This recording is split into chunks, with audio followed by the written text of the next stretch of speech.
What's up, everybody? Hope everybody's having an amazing, blessed day. Um, Regardless of what day you're actually watching this on, you may be watching this on July 4th.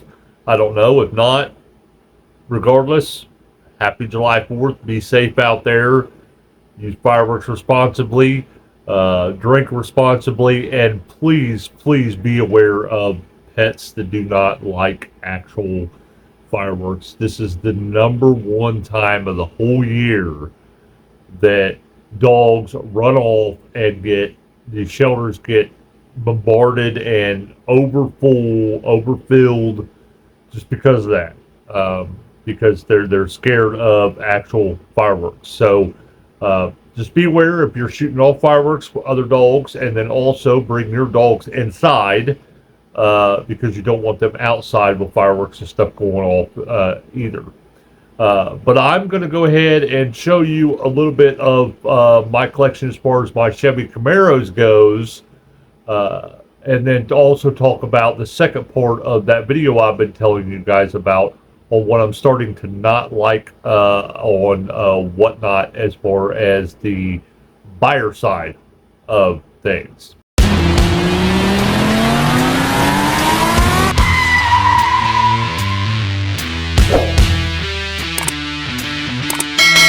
Now, again, I have to say this, just like I said in that video, Whatnot is still my go-to place to actually get diecast. I love the people that I deal with, both buyers and sellers.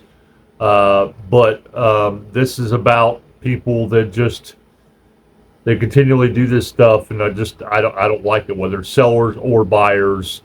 And anytime I talk about something, I have to give the good and the bad of it. I used to do reviews a lot on a lot of stuff, and I used to be a person that, regardless of if the business actually gave us a product or review or anything like that, I would always give it a fair, honest review, the good and the bad, the pros and the cons. I've even had businesses actually send me products and say, "Look, I don't want anything bad said about my product." And I'm like, well, I'm going to ship it back then, because if there's something bad, I've got to tell people about it, because I'm not going to not tell people about it. Now, there could be some things that I maybe forget or don't see about something that is good or bad a little bit later, but I have to at least tell people what I think about it as far as the experience that I've had. I'm always like that. I'm always open and honest. But anyway, let's get to my Camaro collection. First of all, let's start with the actual carded ones. Anybody that's been watching my content for a while knows this, but I'll say it for people that don't know. Anytime you see a carded one up on my wall, 99.9% of the cards, unless I just want to display them, are ones that I only have one of. If it's not up on the wall and I ended up getting a second one to take it down off the wall, that's when I actually put it in with my loosies. But here's my Auto World. There's one of my Auto World Camaros. And then go to Johnny Lightning's. This is probably one of my favorite. Well, it is one of my favorite. I got really two favorites out of my whole collection. This is one of them, with an actual Camaro key. My buddy John got it for me. I'll try to put his link actually in the description. He does YouTube as well. Opens diecast and vlogs and does all kinds of different stuff. Here's another Camaro, 67 Camaro RS. Here is probably the second one that is my most favorite, and it is a 91 Camaro SS. Johnny Lightning used okay cars. I like this series, but the reason why I like this one is because I had a 92 real one that I drove. Could kick myself in the butt for selling it, but I had to because of my dad's health. But anyway, I had to help him out with bills and stuff, so he could actually get into retirement home that he wanted to get into. But this one here is just very near and dear to my heart, just because I had that, and it was purple. I'm hoping to get another one just like this with the spoiler, because Johnny Lightning seems to make the best ones with the most detail, so I can actually customize it just like the one that I actually had. It's taking everything I got not to open this one. Now let's get to the Hot Wheels and Matchbox. I have a Dare one up there. That one there's a Tune one. That's an actual treasure hunt. I didn't know it until I actually saw a video on YouTube, and I happened to look at it, and I'm like, that is a treasure hunt. It's really, really hard to see the treasure hunt symbol behind it. But the actual treasure hunt symbol, once I actually looked, it's actually right there on the back, on the car, in the black. So I'm like, yep. Go figure, that is an actual treasure hunt, and I was actually going to open that as well, but I didn't. Glad I didn't. I got a couple Camaros here. It's a red edition. I've actually got two of these. I just got one of them out for display. There's the frame. I actually got that in the orange as well, and loose, and carded both. But all these here are all Camaros, all different body styles from 67 all the way up to current. Like I said, this here is probably my favorite body style here. But I have quite a few Zamacs. This Zamac here, I've got quite a few of them. I just got this one displayed. And then we'll go to the loosies. I've got a Camaro, it's either 67, 68, or 69 Camaro convertible, a funny car Pictionary there. These right here are hot rods, racing champions, pro stock cars. And then I've got like Johnny Lightning's, premiums, all kinds of stuff mixed in together, on my Lucy wall. I think eventually I'm going to end up separating them, but like this one here is a premium. That's a premium Hot Wheels. It's got rubber tires. I like that one. That one's probably one of my favorite Lucy's. And then these four here are all the same casting. They're the old castings, old blue car castings. This metal, the hoods actually open up. That's back before they started putting like moving parts on the actual cars and on vehicles and stuff. So it's pretty cool.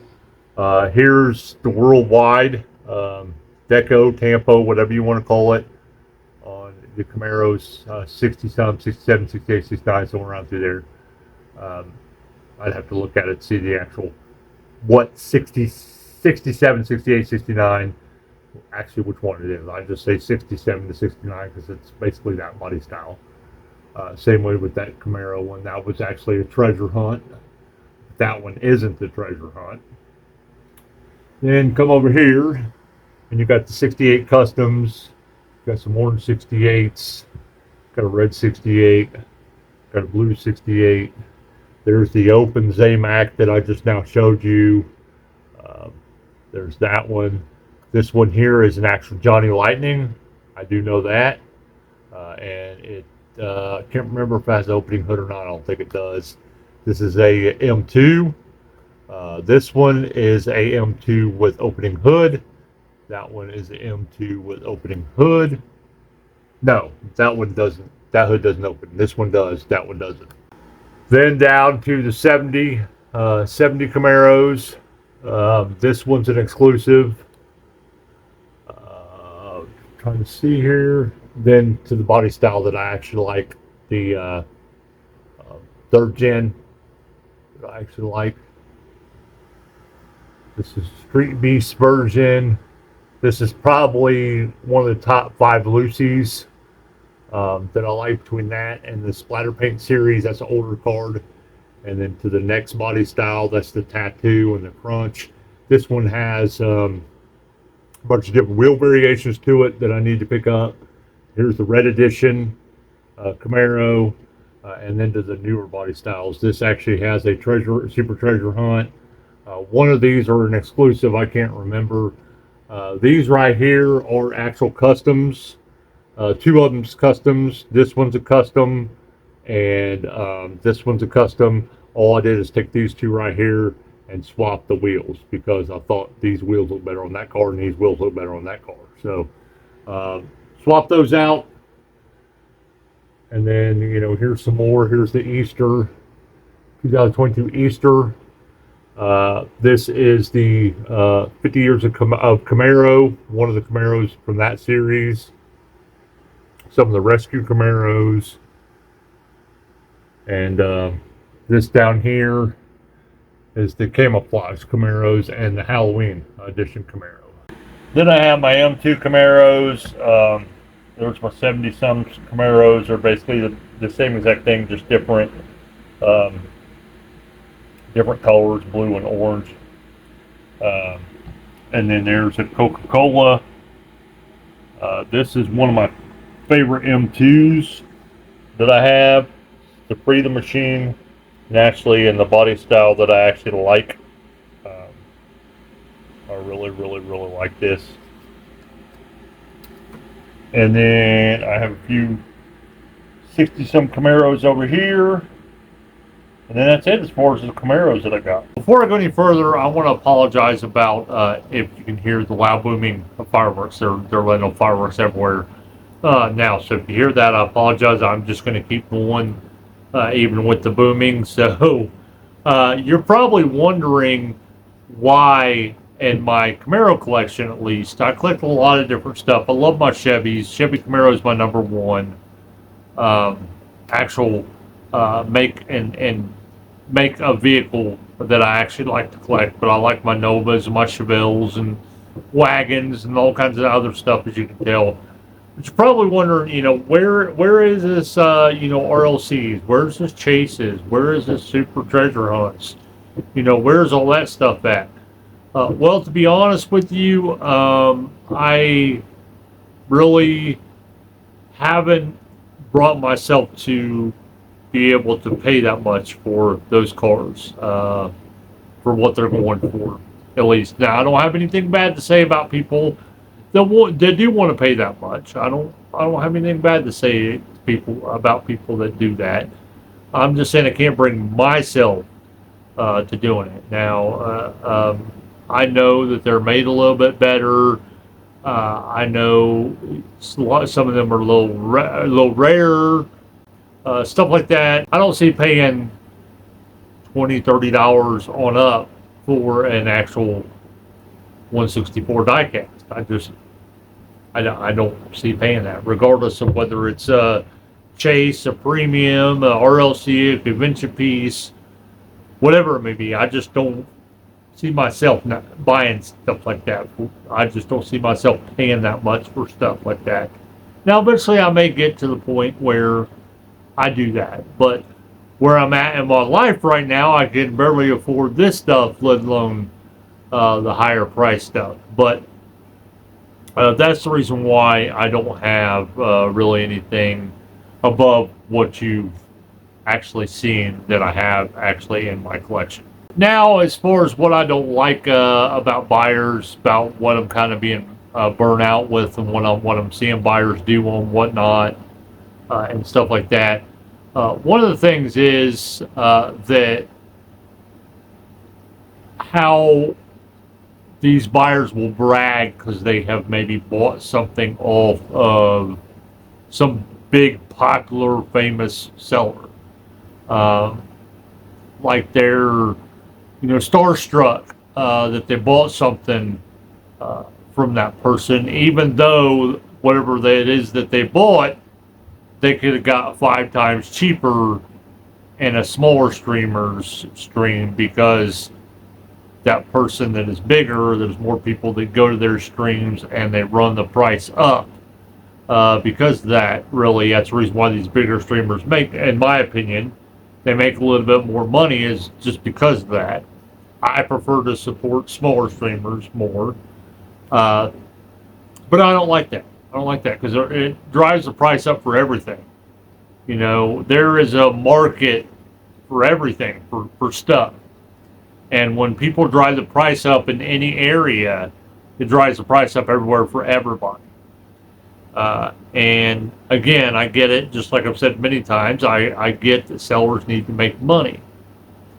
But sometimes it gets to the point of actual greed, instead of them making a living, making money, and also being happy with taking care of the actual customer as well, and not taking advantage of them. I seen someone in a stream the other day, I'm not going to say the streamer that this person was talking about, but they're like, I bought something off of da-da-da-da-da today, it was awesome, I paid this amount for it, and I'm sitting there thinking, You paid way too much for that. Just because it was in their stream, you paid that much. But with me, I'm that way in real life as well.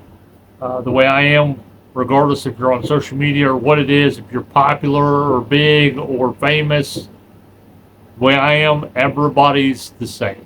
Everybody is a person. Just because you're famous or popular or anything like that makes you no different than me. Sorry. That's the way I think of things. And another thing this is one I just don't understand, and then I'll get back to the things I don't like about buyers and whatnot. One thing I don't understand, I've already said how it is with the seller end of it, but about buyers that want to flock to these streams that says they are dollar stores for certain stuff, especially high dollar items.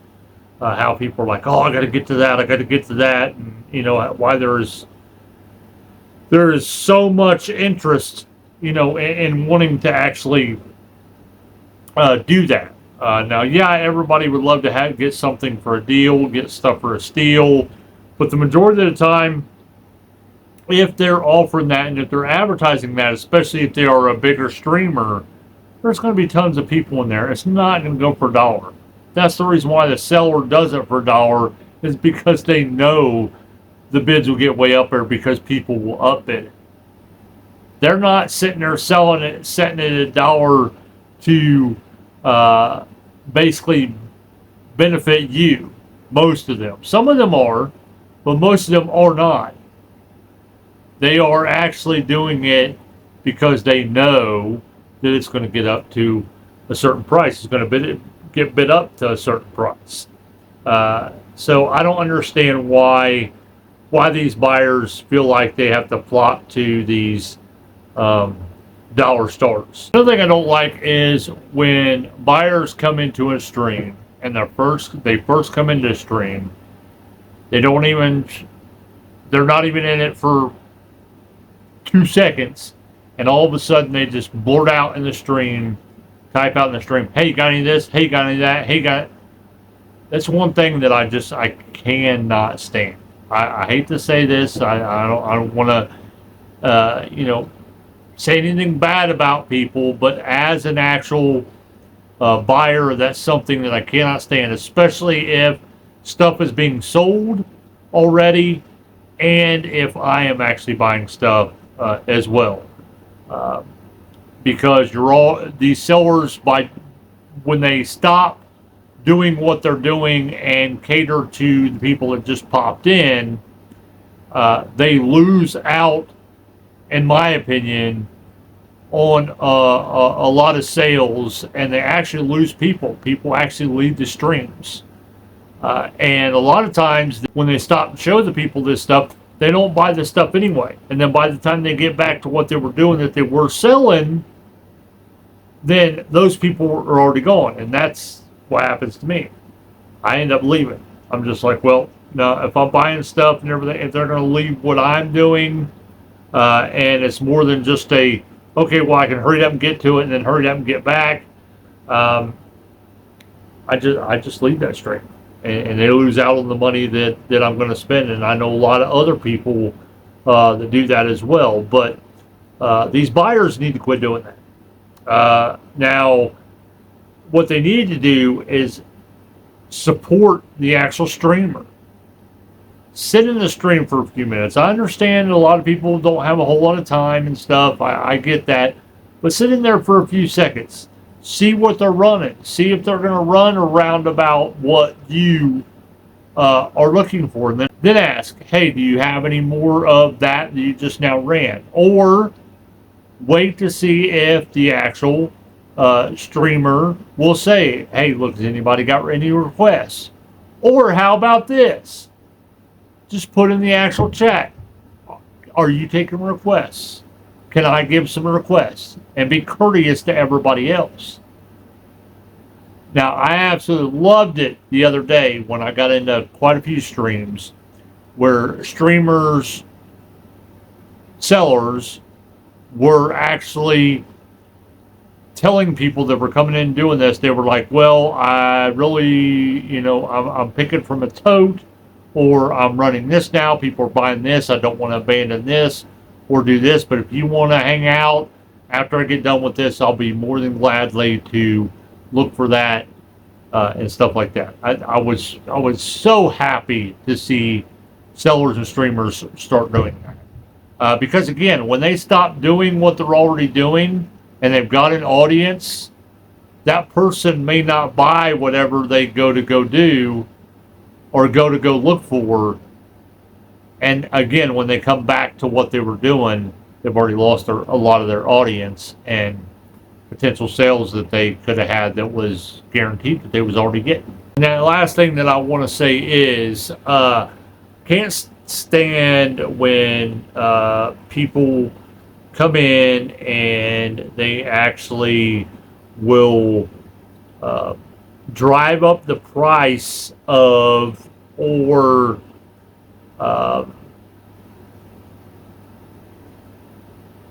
want something just because it is like a chase piece or a super treasure hunt or a regular treasure hunt or again some type of chase.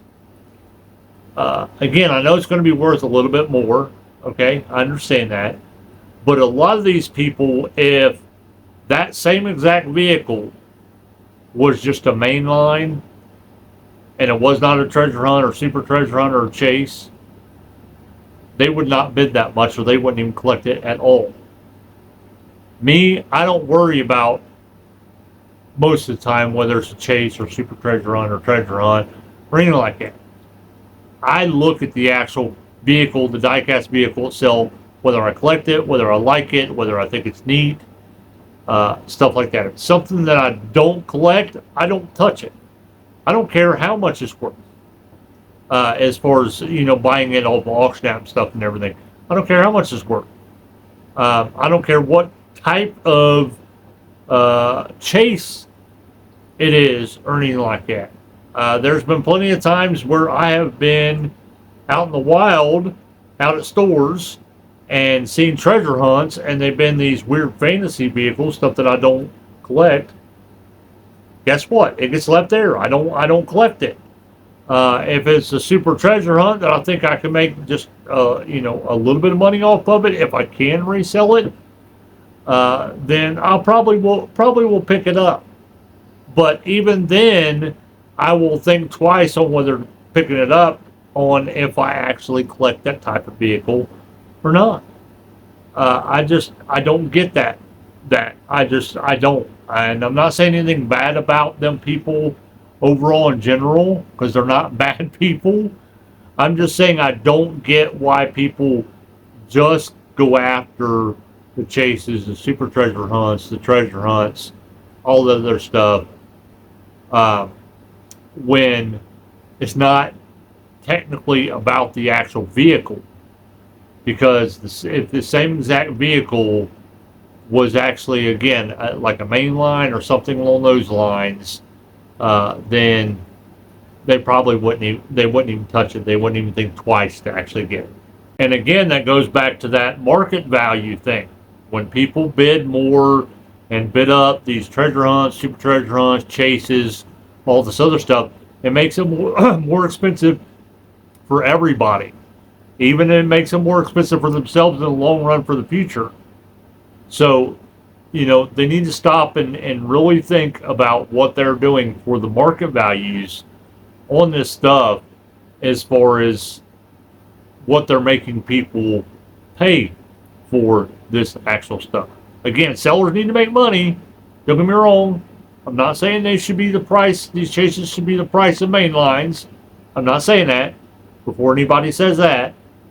I'm just saying a lot of times these prices for these diecast vehicles, just because they're chases, sometimes is utterly ridiculous. But anyway, hope you enjoyed this video. Sorry it was a little bit longer of a video. If you want to see more of my collection or even a little bit closer look at the Camaros, let me know.